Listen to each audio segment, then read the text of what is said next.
నమస్తే. Andhraprabha editorial time స్వాగతం. So ఈ రోజు దేశ రాజకీయాలు ప్లస్ ఇరు తెలుగు రాష్ట్రాల రాజకీయాల గురించి మనతో మాట్లాడడానికి ఆంధ్రప్రభ ఎడిటర్ వైఎస్ఆర్ శర్మ గారు మనతో ఉన్నారు. సో వారిని అడిగి తెలుసుకుందాం. నమస్తే సార్.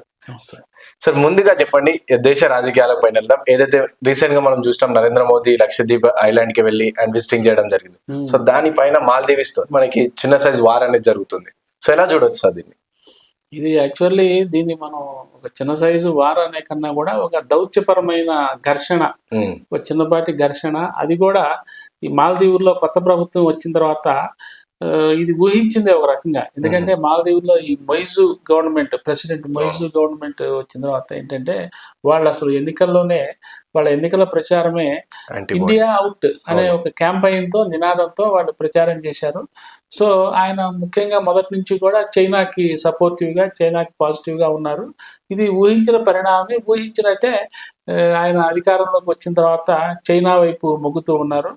అందులో భాగంగానే యాక్చువల్లీ ఇప్పుడు ఆయన చైనాలో పర్యటిస్తున్నారు. అంటే ఈ నిన్న ఘర్షణ జరిగిన తర్వాత దీని నేపథ్యంలో ఆయన చైనా పోలేదు. నిజానికి అది ముందే ప్రిస్క్రైబ్డ్ షెడ్యూల్డ్ ప్రోగ్రామ్, అది అందులో భాగంగా వెళ్ళారు. కాకపోతే గతంలో ఏంటంటే మాల్దీవులు ప్రెసిడెంట్లు వాళ్ళు ఎప్పుడు వచ్చినా, కొత్తగా వచ్చిన గవర్నమెంట్ ప్రతిదీ ఫస్ట్ కన్వెన్షన్ ప్రకారం ఇండియా వచ్చి అధికారిక పర్యటన ఇండియాలో జరిపిన తర్వాత వేరే దేశాలకు వెళ్ళేవాళ్ళు. ఈసారి ఏంటంటే ఈయన దాన్ని గాడి తప్పించి ఫస్ట్ టైము చైనాకి వెళ్ళారు అనమాట. సో ఈ మధ్యలోనే గత వారం మన లక్షద్వీప్కి ప్రధానమంత్రి గారు వెళ్ళటము, అక్కడేమో ఆ బీచ్లో ఆయన ఇది చేయటము, అవన్నీ చేసిన తర్వాత ఏంటంటే లక్షద్వీప్ ని పర్యాటక కేంద్రంగా రూపుదిద్దాలి, ప్రమోట్ చేయాలి అనే ఒక లక్ష్యం నేపథ్యంలో అనుకోకుండా ఏంటంటే మాల్దీవులకి ఒక రకమైన ఇన్సెక్యూరిటీ పట్టుకుంది. మాల్దీవులంతా కూడా ఎక్కువ, ఈవెంతో అది చాలా చిన్న దేశం అయినప్పటికీ అదంతా టూరిజం మీద ఆధారపడిన దేశము. సో మరి అందులో ప్రెసిడెంట్ గారి ప్రమేయం ఉందా లేదా అనేది పక్కన పెడితే, ఆయన వరకు ఆయన ఏమి నోరెత్తకపోయినా ఆయన క్యాబినెట్ లో ఉన్న మినిస్టర్స్, ముఖ్యంగా డిప్యూటీ మినిస్టర్స్ ఒక ముగ్గురు కొంచెం అభ్యంతరకరమైన వ్యాఖ్యలు చేయటము, ప్రధాని మీద వ్యక్తిగత వ్యాఖ్యలు చేయటము, భారతదేశం ఇంటిగ్రిటీని అవమానపరుస్తూ చేయటము, ఇట్లా జరగటం వల్ల ఏమైందంటే ఒక్కసారిగా అది ఇంటర్నేషనల్ లెవెల్లో రాసుకుంది. సో ఇండియాని ఇప్పటి వరకు అంతర్జాతీయ స్థాయిలో ఏ దేశము కూడా, ఓకే దౌత్యపరంగా విభేదాలు ఉండొచ్చు, ఏమండి అటువంటివి ఉండొచ్చు, కానీ బట్ ఈ స్థాయిలో ఇంత చులకనగా మాట్లాడిన సందర్భాలు ఎప్పుడు లేవు. అయితే వెంటనే అక్కడ ఉన్న అపోజిషన్ లీడర్, మొన్నటిదాకా అధికారంలో ఉన్న ఇప్పుడు అపోజిషన్ లో ఉన్న లీడర్ కూడా వెంటనే దానికి స్పందించి గవర్నమెంట్ నిలదీయటము, వెంటనే గవర్నమెంట్ కూడా స్పందించి ఆ ముగ్గురిని సస్పెండ్ చేసి గవర్నమెంట్ లో నుంచి తీసేయటము, మంత్రి పదవి నుంచి తీసేయటము, ప్రాంప్ట్ గానే రెస్పాండ్ అయింది. సో అంటే మొత్తం మీద ప్రస్తుతానికి దాన్ని వాళ్ళు తప్పు తెలుసుకున్నారు. ఎవరు తొందరపడ్డారు అనే విషయంలో మనమే తొందరపడ్డామని వాడు తెలుసుకోవటము, ఆ దేశ అధ్యక్షుడు కూడా అందుకు అనుగుణంగా చర్యలు తీసుకోవటము, ప్రస్తుతానికి అయితే అది అక్కడ ఆగింది. ఇక నెక్స్ట్ మంత్ బహుశా ఆయన షెడ్యూల్ ప్రకారం ఇండియా కూడా రావాల్సి ఉంది. ఇండియా ట్రిప్ కూడా ఉంది. అది లాస్ట్ నవంబర్, డిసెంబర్, సెప్టెంబర్ లో డిసైడ్ అయింది. కాపు సమావేశాల ఇంటర్నేషనల్ సదస్సు నేపథ్యంలో చైనా టూర్ అప్పుడే డిసైడ్ అయింది, ఇండియా టూర్ కూడా అప్పుడే డిసైడ్ అయింది. అందులో భాగంగానే ఆయన ఇప్పుడు పర్యటనలు జరుపుతున్నారు. సో ఇది ఇక ఇంతకు మించి దీని వ్యవహారం ముందుకు పోదని మనం అనుకోవచ్చు. అయితే అనంత మాత్రాన మాల్దీవులకి భారత్కి గతంలో ఉన్నంత క్లోజ్ రిలేషన్స్ అయితే ఇప్పుడు లేవు, ఇక ముందు కూడా పెద్దగా ఉండకపోవచ్చు ఈయన అధికారంలో ఉన్నంత వరకు. ఎందుకంటే ఈయన ఎన్నికల ప్రచారంలోనే, లాస్ట్ ఇయర్ జరిగిన ఎన్నికల ప్రచారంలోనే అక్కడ మాల్దీవుల్లో ఉన్న ఇండియన్ సెక్యూరిటీ ఫోర్సెస్ కూడా తీసేయాలని అవన్నీ రకరకాల ప్రచారాలు చేశారు ఆయన. అయితే ఇండియా చెప్పే వర్షన్ ఏంటంటే, నిజానికి ఇండియన్ సెక్యూరిటీ ట్రూప్స్, ఇండియన్ బలగాలేమి అక్కడ లేవు. అక్కడ ఆ ద్వీపకల్పంలో సెక్యూరిటీ సర్వేలెన్స్ సంబంధించి ఏదో కొన్ని హెలికాప్టర్స్, డిఫెన్స్ హెలికాప్టర్స్ ఇటువంటివి ఏవో ఉన్నాయి.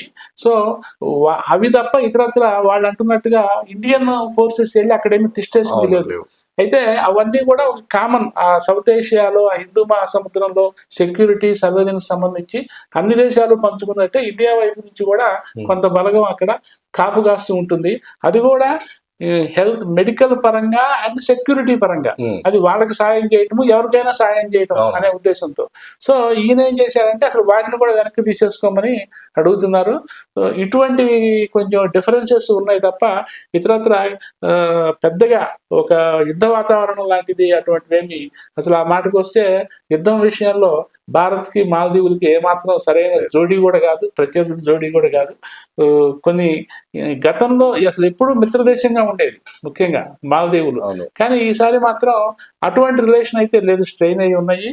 అయితే మోడీ గారు దీన్ని ఒక పెద్ద ఇంటర్నేషనల్ ఇష్యూగా చేయకుండా ఆయన దీని మీద ఎటువంటి బాట అవలంబిస్తారు, ఎటువంటి విధానం అవలంబిస్తారు, ఒక ఇండియా బిగ్ బ్రదర్ లాగా మాల్దీవులకి మళ్ళీ రేపు ఆయన వచ్చినప్పుడు, ఇండియాకి వచ్చినప్పుడు ద్వైపాక్షిక సంబంధాల గురించి మళ్ళీ ఒకసారి రివ్యూ చేసి మళ్ళీ ఏమన్నా కొంచెం మనసు మారే ప్రయత్నాలు చేసినా ఆశ్చర్యపోని అవసరం లేదు. సో దీన్ని ఈ టూరిజం విషయంలో మాల్దీవుల ఉనికి ఏమన్నా ప్రశ్నార్థకం అవుతుంది అనే ఒక అభద్రతా భావం మాల్దీవుల్లో ఉంది తప్ప అంతకు మించి వేరే ఇతరత్ర భారత్తో అదేమి పెద్ద గొడవలు పెట్టుకునే పరిస్థితి లేదు. కాకపోతే ఇందులో చైనా కొంచెం కీలక పాత్ర పోషిస్తున్నట్టు మనం అర్థం చేసుకోవచ్చు.